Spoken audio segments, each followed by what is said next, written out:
Well good afternoon. दोबारा हम दो टॉपिक को लेके आए हैं जो कि फर्स्ट चैप्टर से रिलेटेड है हमारे दोनों टॉपिक।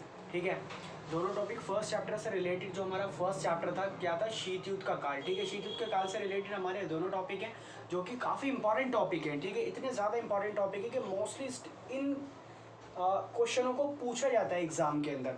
तो आप इन क्वेश्चनों को ध्यान से देख लेना। देखो मैं हट रहा हूँ, आप स्क्रीनशॉट ले लेना इसका। ठीक है, स्क्रीनशॉट आप इसका ले लेना। पहला क्वेश्चन है हमारा पृथक्तावाद और दूसरा है तटस्थता। ठीक है, बच्चे मोस्टली इसके अंदर कंफ्यूज होते हैं कि तटस्थता और पृथक्तावाद के अंदर क्या अंतर होता है, क्योंकि तटस्थता और पृथक्तावाद दोनों में सिमिलैरिटी है, लेकिन सिमिलैरिटी इनके अंदर क्या है वो मैं आपको बताऊंगा। ठीक है, उन सिमिलैरिटी को ध्यान से सुनना आप। ठीक है, सिमिलैरिटी ज़्यादा नहीं है, लेकिन ज़्यादा भी सिमिलैरिटी अगर आप उसको ध्यान से देखोगे तो काफ़ी एक छोटा सा अंतर है, लेकिन वो काफ़ी बड़ा अंतर है। ठीक है, तो हम एक एक करके इन टॉपिक को क्लियर करेंगे।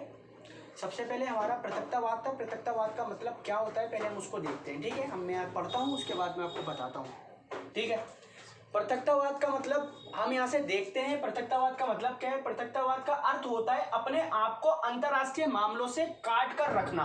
अपने आप को अंतर्राष्ट्रीय मामलों से काट कर रखना। ठीक है, अंतर्राष्ट्रीय मामलों से काट कर रखना, बस अपने आप से मतलब रखना। ऐसा अमेरिका ने किया 1787 से 1914 तक। अमेरिका ने पृथक्तावाद को अपनाया। वो सिर्फ अपने से मतलब रखता था, ना तो जरूरत पड़ने पे दूसरे देशों को मदद देता था और न ही मदद लेता था। पहली बात तो बहुत ज्यादा स्ट्रांग देश है, ना तो उसको जरूरत है किसी देश से मदद लेने की, ना उसको देने की, तो फिर है ही नहीं, वो किसी को देगा नहीं। ठीक है, लेकिन भारत ने कभी भी पृथक्तावाद को नहीं अपनाया। भारत ने गुटनिरपेक्षता आंदोलन को तो अपनाया, लेकिन उसने कभी पृथक्तावाद को नहीं अपनाया। जरूरत पड़ने पे वो मदद देता भी था देशों को और जरूरत पड़ने पे देशों से मदद लेता भी था। ठीक है, तो ये था हमारा पृथक्तावाद। पृथक्तावाद का मतलब होता है अपने आप को अंतरराष्ट्रीय मामलों से बिल्कुल काट लेना। मतलब आप सिर्फ अपने आप से अलग रखोगे। जैसे कि हमने पढ़ा इससे पहले कि गुटनिरपेक्षता का मतलब होता है किसी भी गुट में शामिल ना होना। तो इसका मतलब ये नहीं है कि गुट में शामिल ना होकर आप अंतरराष्ट्रीय मामलों में हस्तक्षेप नहीं करोगे। मतलब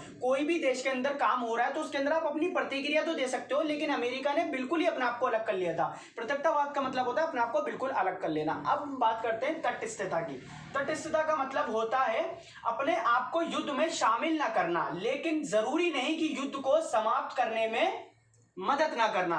जिन देशों ने तटस्थता को अपनाया था उन्होंने हमेशा कोशिश की थी कि वो जो है वो युद्ध को समाप्त करें। जैसे कि हमारे पास सबसे बड़ा एग्जाम्पल है शीत युद्ध का। शीत युद्ध के टाइम में जितने भी देश गुटनिरपेक्षता के अंदर शामिल थे वो तटस्थता के अंदर भी थे। तटस्थता का मतलब होता है अपने आप को युद्ध से अलग कर लेना। ठीक है, तो तटस्थता का मतलब है ऐसा भारत ने बहुत ज्यादा कोशिश की कि वो भारत जो है वो दोनों देशों के बीच के जो है वो संघर्ष जो चल रहा है उस संघर्ष को खत्म कर सके। क्योंकि इसके ऊपर एक सम्मेलन हुआ था, काफी इंपॉर्टेंट सम्मेलन था, बांडुंग सम्मेलन, जो कि 1955 के अंदर हुआ।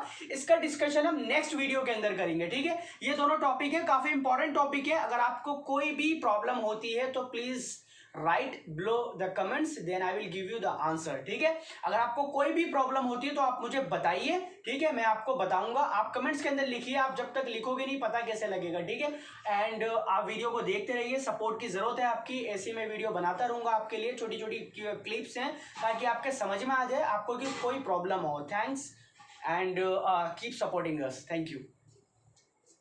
बस सर